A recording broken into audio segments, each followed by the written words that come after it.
Ce matin, je me faisais une petite réflexion. Je me disais que entrer en relation avec quelqu'un, c'est être capable de danser avec les ombres et les lumières de la personne. Et qu'en réalité, il y a plus d'informations qui circulent que ce que une majorité de personnes voient dans une relation.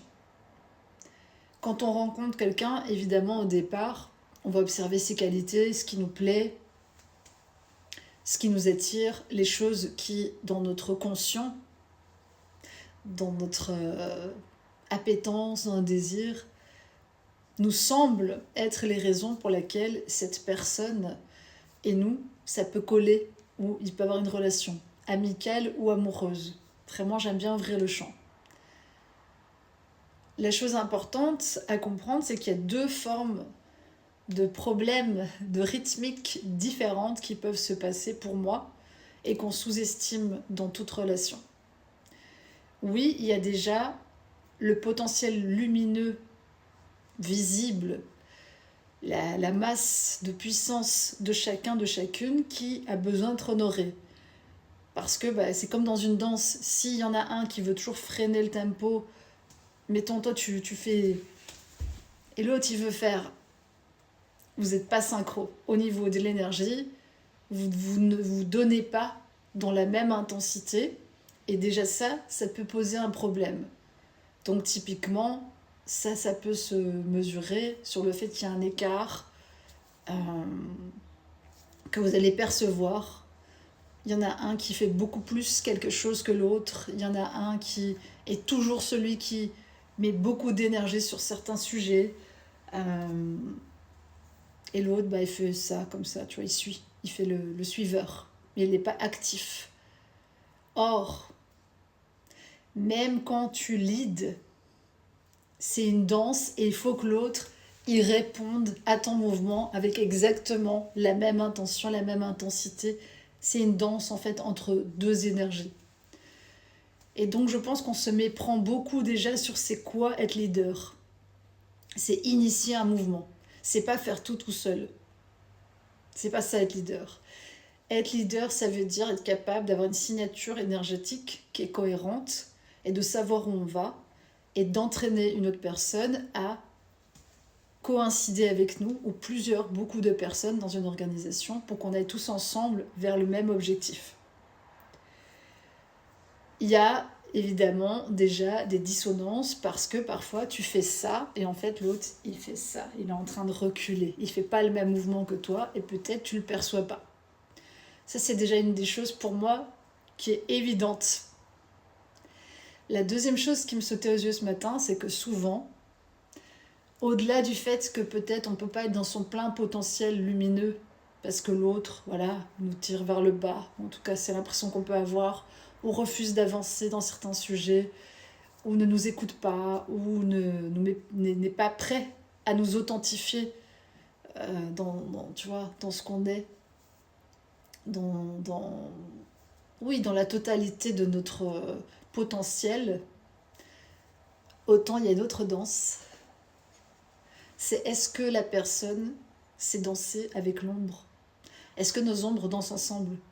Et c'est ça qui se passe dans toute la relation. C'est les inconscients, les ombres, les côtés compliqués, tumultueux, dont on a besoin. Ça fait partie de nous. On danse avec nos ombres et nos lumières en permanence, déjà intérieurement. Donc il y a deux choses qui se passent. Soit il y a une personne qui est à l'aise avec ses ombres, et l'autre pas. Et donc, il y a tout le temps un tango qui se fait pas. Parce que d'un côté, il y a une ombre qui est à l'aise, qui circule, qui s'exprime d'une certaine manière, qui alimente la vie en arrière-plan, qui est capable de se défendre, de dire des choses, tu vois, d'amener ce côté peut-être plus tranchant aussi. Et de l'autre côté, il y a une répression de cette ombre, une absence. Donc, encore une fois, on a une ombre qui fait ça, et derrière, l'autre qui recule. C'est exactement ça qui se passe dans beaucoup de relations. Pour moi, avant de s'engager avec quelqu'un, dans tout type de partenariat, il faudrait se poser ces questions exactes. Dans l'état actuel des choses, comment est cette personne, avec ses ombres et ses lumières? Est-ce que je me sens que j'ai la capacité de danser avec ça? au quotidien ou dans le cadre de tel projet. Parce qu'on est souvent, quand on se sent dans la répression dans une relation, on sent qu'on ne peut pas vraiment s'exprimer, mais c'est aussi parce que la part d'ombre ne trouve pas d'accueil, ne trouve pas de place pour s'exprimer. Ça veut dire que, si je prends mon exemple, je vais me suradapter, je vais éviter d'être trop blunt, tu vois, d'être trop tranchante, d'être trop brute, parce que je peux être comme ça, tu vois, un peu, voilà, dans les jours où j'ai pas forcément envie d'aller dans la rondeur, et que systématiquement ça va déclencher l'autre. Parce qu'il n'est pas à l'aise avec quelqu'un qui danse avec son ombre dans le visible, tranquillement. C'est pas sur cette personne-là. C'est pas, tu vois. Et je parle pas des gens qui sont désagréables, qui commencent à râler sur toi, mais simplement d'une expression pleine et entière de ton être. On n'est pas des personnages lisses. On peut pas tout le temps être de bonne humeur. On peut pas tout le temps être en pleine forme. On peut pas tout le temps, tu vois. Et je trouve que dans les relations, il y a une sorte de fausse idée que finalement tout doit toujours être positif, que ça doit toujours parfaitement coller, qu'on doit toujours être en phase, alors que c'est toujours une danse. Et parfois il y a des temps morts, comme dans une danse en fait. Il y a des temps morts, il y a des temps où ça marche pas, il y a des temps où il y en a un qui est en train de... On sait pas trop ce qu'il fait, et l'autre il est là, tu vois, bien synchro avec lui-même. Mais tout ça en fait, c'est en permanence en train de se rejouer dans toute relation.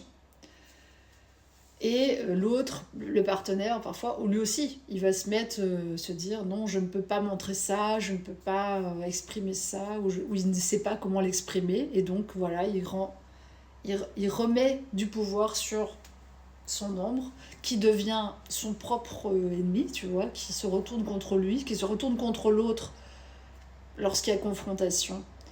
Donc pour moi, c'est hyper important quand tu rentres, que tu t'associes avec quelqu'un, d'ouvrir le livre avec l'ombre et la lumière et de se montrer dans sa totalité. Moi, dans beaucoup de relations que j'ai eues, j'ai perçu des ombres chez des personnes, des ombres qu'elles n'acceptaient pas. Soit elles refoulaient, soit elles vivaient mais en cachette, soit elles étaient elles-mêmes en désaccord avec elles. Et tout ça, ça créait des interférences dans leur communication. Soit elles étaient, tu vois, il y avait un conflit psychique avec une partie d'eux. Et du coup, on ne peut pas se mettre dans une relation quand soi-même on n'est pas au clair et qui on est et avec ce qu'on veut. Raison pour laquelle beaucoup de gens vont aller chercher un peu à gauche, à droite aussi, parce qu'il y a des parts d'eux-mêmes qui ne sont pas nourries et qui n'ont pas le droit à la parole. Et ces parts-là, elles partent après sur des chemins qu'on connaît tous, qu'on a tous pratiqué souvent.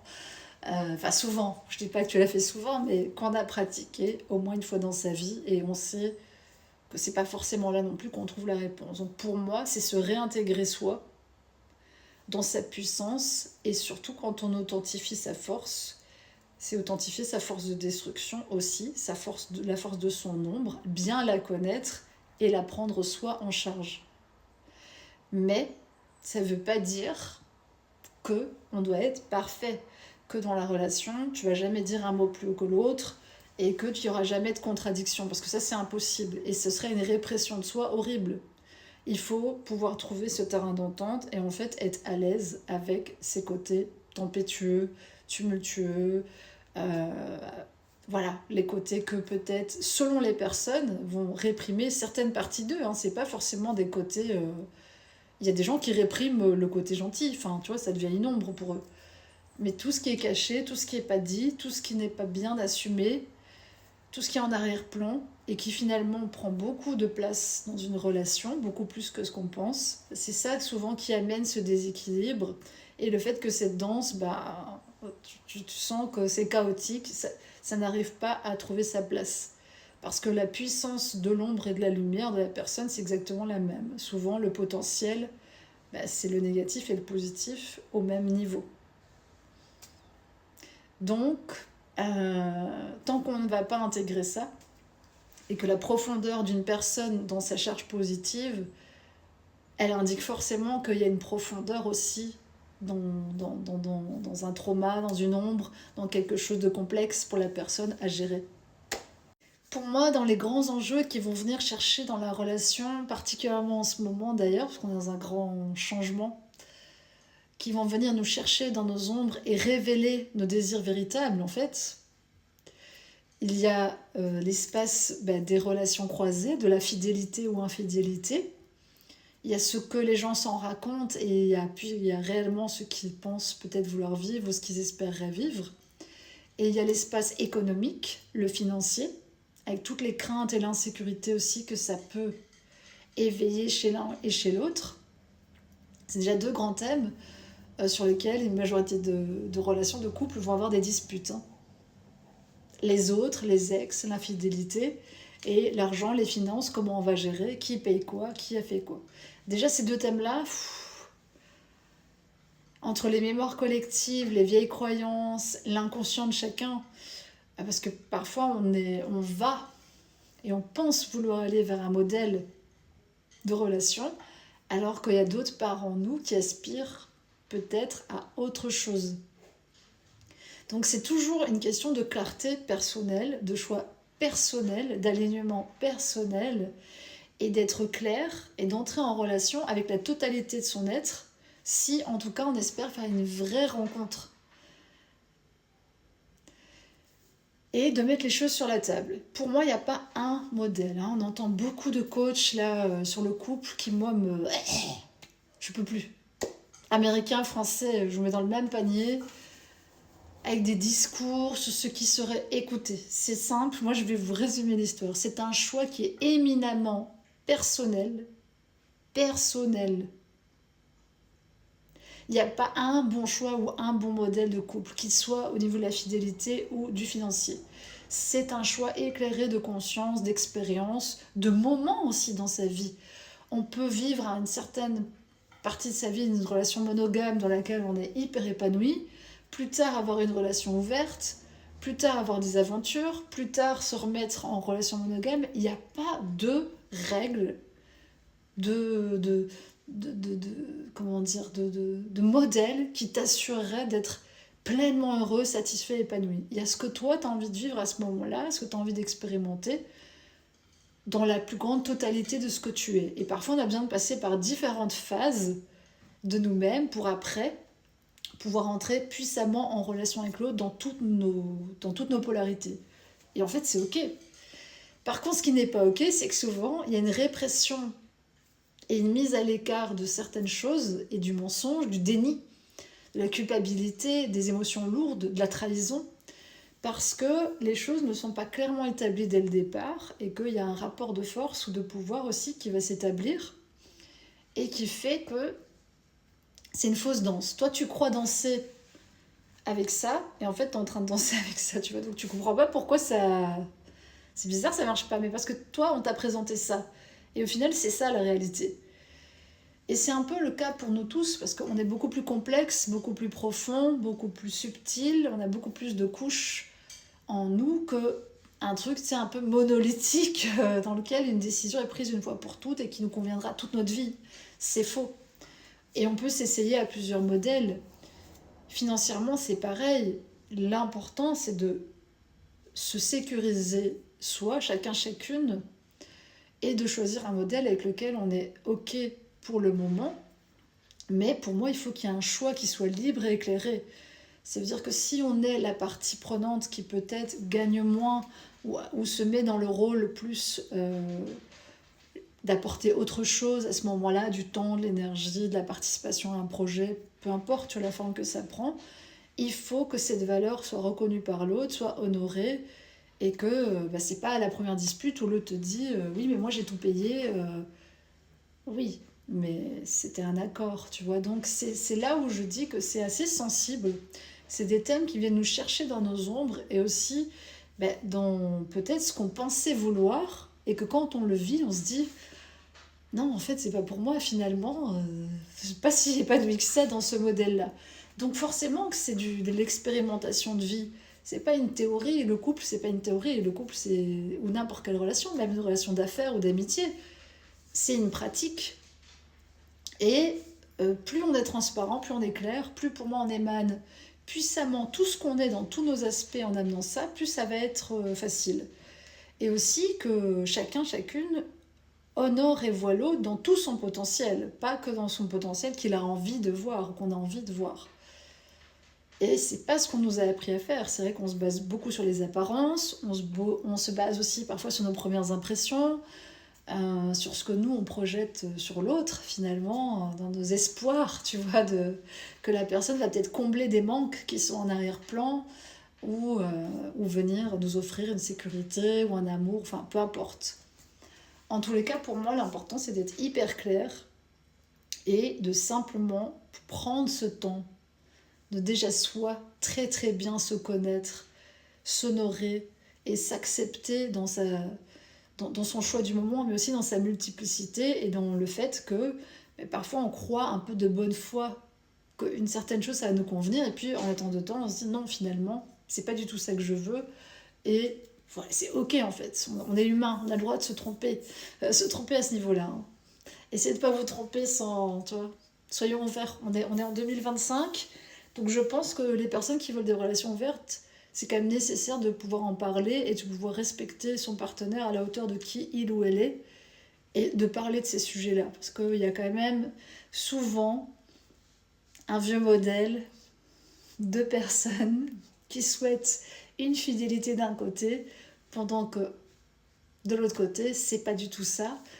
Et c'est une relation qui du coup est faussement monogame, puisqu'il n'y en a qu'un des deux qui est monogame. Et après, ça, voilà, ça crée forcément des disputes et des distances et un manque de vérité finalement entre les deux. C'est un choix de faire, tu vois, une dissociation, mais pour moi, voilà, c'est pas se respecter. Je pense que si on s'honore soi dans toutes ses dimensions et dans toutes ses facettes, y compris les plus sombres ou les plus, tu vois, celles avec lesquelles on est peut-être moins à l'aise, je sais pas, je suis un super grand séducteur ou une super grande séductrice, peut-être qu'il y a des gens qui sont pas à l'aise avec ça et préfèrent le vivre en secret.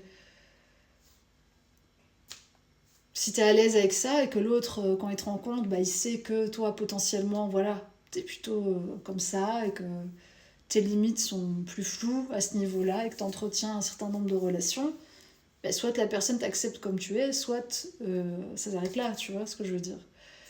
Mais en tout cas, ça doit jamais être un sacrifice, je trouve, d'un côté ni de l'autre. Il n'y a pas une obligation à la monogamie, mais pour moi, il y a une obligation à la transparence et à l'honnêteté si on veut qu'une relation fonctionne et dure. Et comme je dis, franchement, moi, j'ai expérimenté plein de choses différentes et je trouve que il y a un temps pour tout. Il y a des expériences, il y a des gens qui seront monogames toute leur vie, il y a des gens qui vivront différents types d'expériences. Il n'y a pas de règle, en fait. Honnêtement, l'être humain, il est multiple. Et tout est valable et valide tant que tu te respectes et que tu respectes l'autre. Pour moi, c'est ça le plus important. Et tant que tu te sécurises.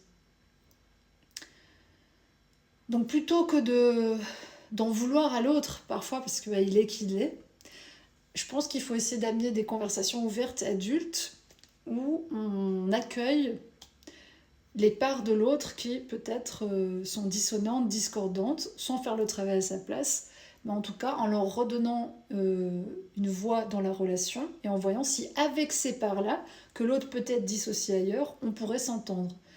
Si c'est pas le cas, pour moi, c'est compliqué de maintenir une relation. Voilà. Je sais pas si c'était clair ce que je vous ai transmis, mais j'essaie d'être assez bienveillante sur ces sujets-là, parce que je suis assez irritée de voir certains coachs avec des modèles tout faits. Voilà, le féminin c'est ça, le masculin c'est ça, alors nanani. En fait, non.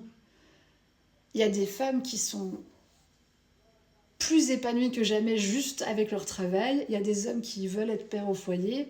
Et je pense que si là, en 2025, on ne peut pas reconnaître ça et se dire que on a des personnalités au-delà des cultures, au-delà des codages culturels, au-delà de nos croyances sur le masculin et le féminin, et vraiment chacun essaie de trouver qui on est dans cette vie, qui on est et qui on a envie d'être, et ce qu'on a envie d'expérimenter, c'est triste.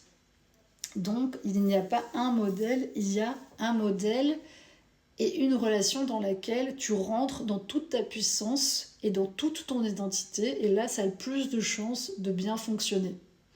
Voilà ce que je pourrais dire.